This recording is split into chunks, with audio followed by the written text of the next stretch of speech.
This is Mike Roth. Welcome to the Open Forum in the Villages podcast.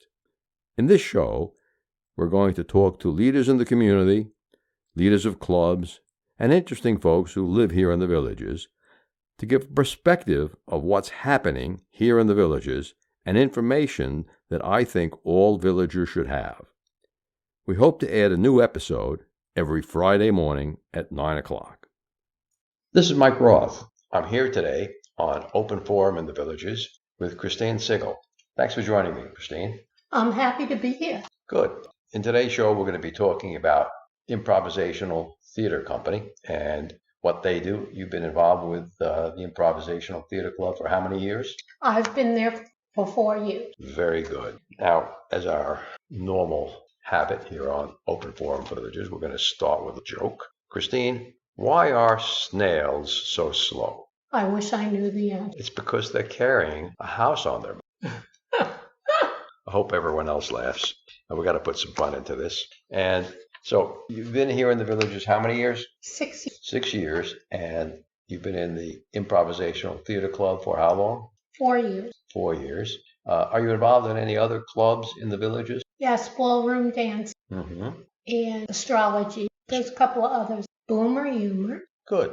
Christine, why don't you tell us a little bit about your background, what you did before you came here to the... Yes, I did ballroom dance. It was my favorite. I bike rode, I walked, I did canoeing. In the Villages? No, all of this was in Long Island. Where did you canoe in Long Island? Out east in Smithtown. Sequat River? Yes. Not too many people realize there were a couple of... So you've been involved with the Improv Theater Club for 4 years. 4 years. Right. And why don't you tell our audience some of the things that you like best about improv? I would do it 3 times a week. I like a great leader, and it's a lot of fun to do scenes, and we get a lot from the variety of, which makes it very interesting. In improv, there are no lines to learn, no auditions, no hideously long rehearsal schedule. So how do you learn what you're supposed to do up on stage? We practice and we say the first thing that comes into our mind. That's right. There are probably 30 rules in improv, but we'll talk about the first 3.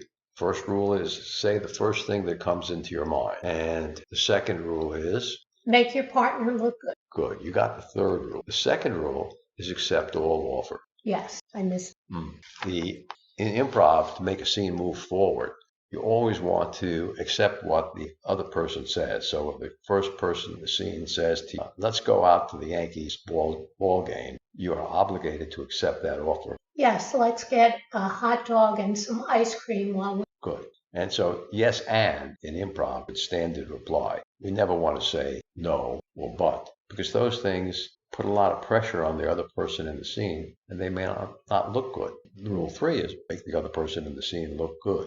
So, Christine, you're involved in a lot of different scenes over the years in improv. Why don't you tell the audience about your 1 or 2 favorites? I do really well and am quite funny in QVC and the expert. Sometimes we do the inventor. And why don't you explain to the listeners what the QVC routine is? Yes, someone from the audience gives a prop to my partner, who gives it to me, and then whatever it is, I make it something, and I speak about what it is, and at the end, give it the price, and say, we only have 50 left, and then we're sold. And some of these prop inventions are quite remarkable. One of our players came up with one of those eyeglass cleaning cloths. Yes. And what did you call that? A magic carpet. A very funny one I did was somebody gave me a comb, and I said that it was used for surgical removal of fat and loose skin. That was a very funny scene. And you played the expert. Yes. Or the inventor. And those are 2 different scenes. But in the inventor game, I think one that was probably the funniest is the one where you invented a way to teach honeybees, how to wash and wax cars. Yes, that was extremely funny, and it was a 3-minute. Could you tell us a little bit more about that? Yes, it had to do with bees coming to my home and making more bees, sitting on a buffalo for sleep, putting the village's car wash out of business because we were so good, and charging $35 a car wash. And people gave very big tips because they were so pleased. Mm-hmm.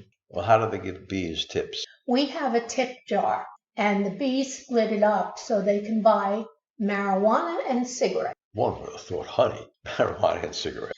They wax with They wax with carnauba.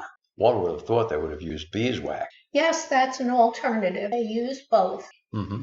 And with their little hands, they can get into the crevices. Oh, yes, because they're so small and their legs and hands are thin, they can wash everything. Mm-hmm. Mm-hmm. So, Christine, why don't you share with our audience what you personally get out of coming to each of the Monday evening sessions to 8:20 at Rohan, first floor Monday? Yes, I'm very happy. I interact with the player. Mike is a great director. Personally, I wish it was 3 times a week. That's how much I enjoy it. He has a lot of scenes and we volunteer. Sometimes he will ask certain people to do the scene and they have the ability to turn it down or do. Mm-hmm. And we have all types of people from all different walks of life. Why don't you tell our audience what you did for a living before you came to them? I had my own business for 28 years. I was a printing broker and I subcontracted jobs all over the country, the best. Mm-hmm. Did you do anything else before that? Before that, I was an office manager. Prior to that, I was a secretary.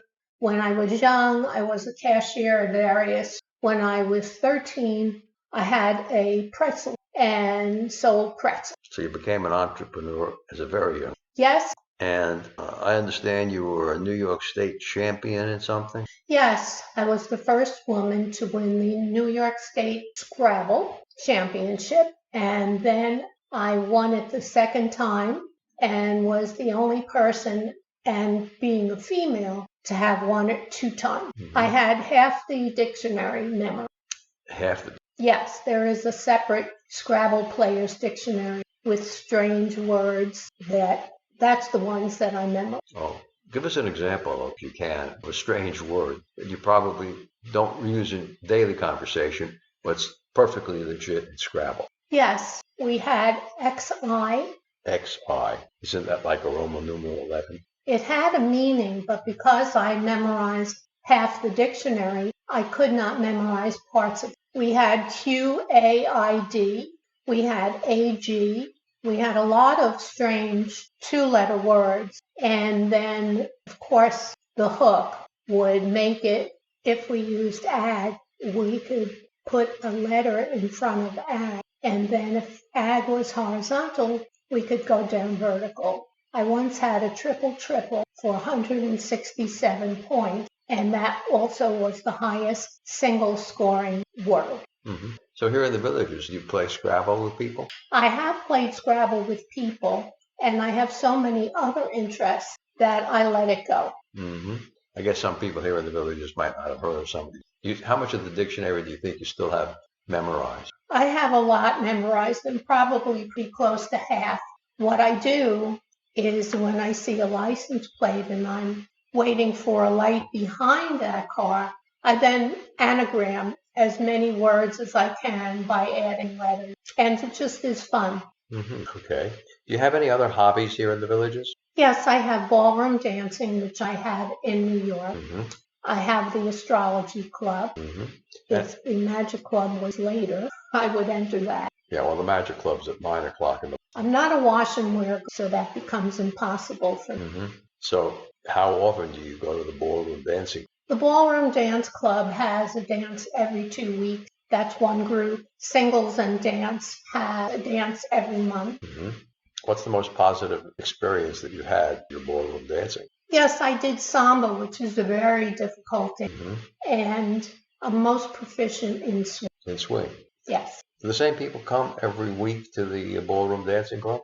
Mostly it's the same people, and sometimes we get new people. Just like improv, it's the same people and then new people come. Improv is always accepting the way we start the program with some exercises. getting everyone familiar with one another and getting comfortable. And then we typically go into learning routines or practicing routines for shows. How many improv shows have you been in the past couple of years? The big show that has 200 to 250 people, I've done 4 times. So all the times that we had it. And now we've started doing different clubs at rec center. And I believe that's from word of mouth because we're very good. Yeah, the Improvisational Theater Club will do anywhere between 4 and 6 shows, clubs, less than 100. And that's worked out very well for both the audience and the clubs at Improvisational Theater.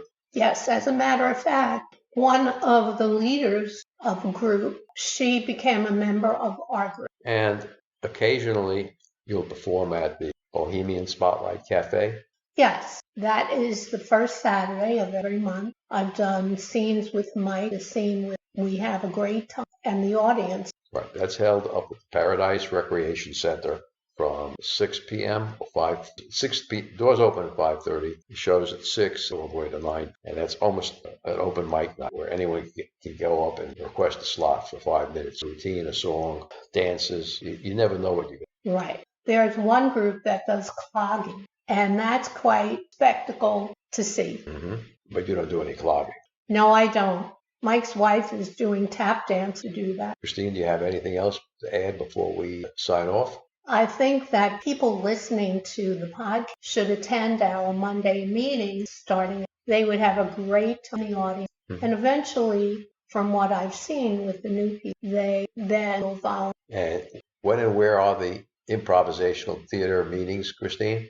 They're every Monday, but the 5th Monday of the month. They're at Roth Recreation Center in the Lake Meona from 6:30. We have snacks at 7. Thanks for joining us on the show, Christine. I had a good time. Good. Remember, our next episode will air live next Friday at 9 a.m., or should I say pre-recorded, but that's when it'll be released on our regular subscriptions. Bonus subscribers can get early access to episodes. Should you want to become a sponsor of the show, contact me at mikeroth@rothvoice.com. If you know someone that you think should be on the show, send me an email at mike@rothvoice.com. I want to thank everyone for listening to the show. The content of the show is copyright by Roth Voice 2022, all rights reserved.